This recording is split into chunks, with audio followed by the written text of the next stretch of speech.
It's been such a long time since we left Egypt, and yet it is still clear to me it could have been just yesterday.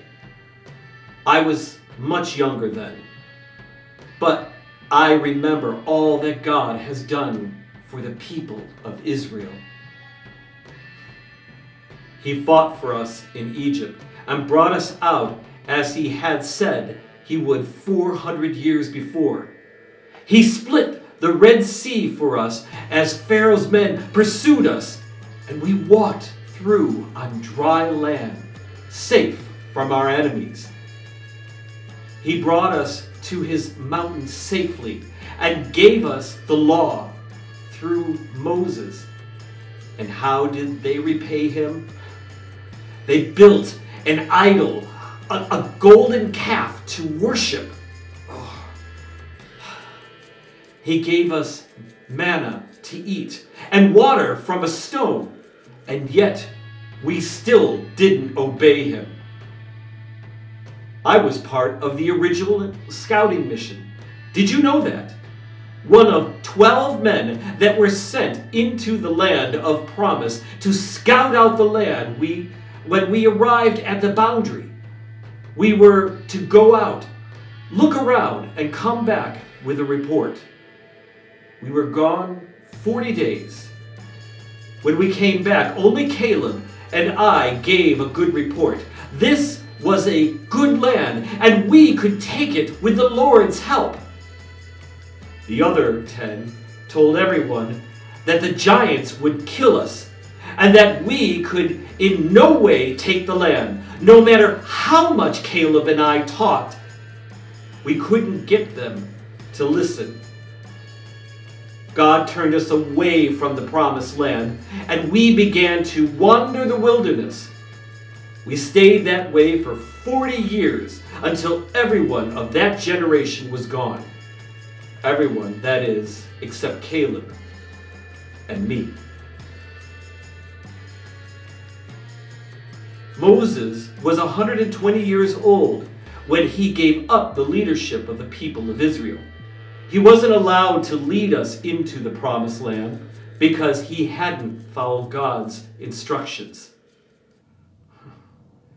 He passed the leadership over to me. I remember that day. He addressed everyone and said that the Lord himself would cross over the Jordan ahead of us and that he would destroy nations before us so that we could take possession of the land. Joshua also will cross over ahead of you as the Lord has said.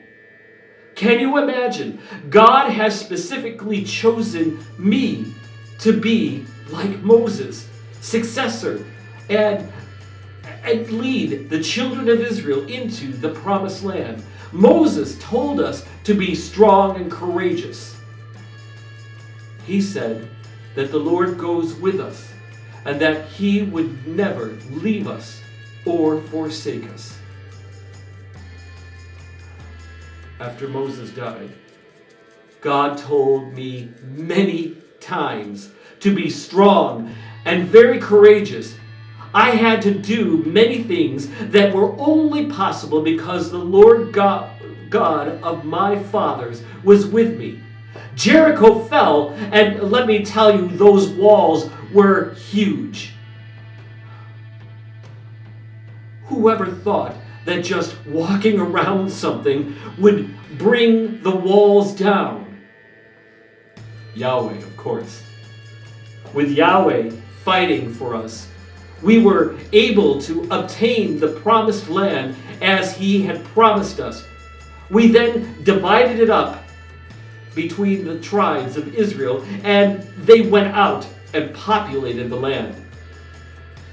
Today, I have stepped down from leading Israel. The time was right. My life is coming to an end. And I told them to honor the covenant of Yahweh.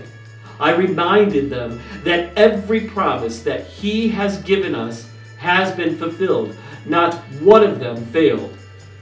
I hope that they will heed my words, as I heeded the words of Moses when he told me, "Be strong and courageous, for you must go with this people into the land that the Lord swore to their ancestors to give them, and you must divide it among them as their inheritance.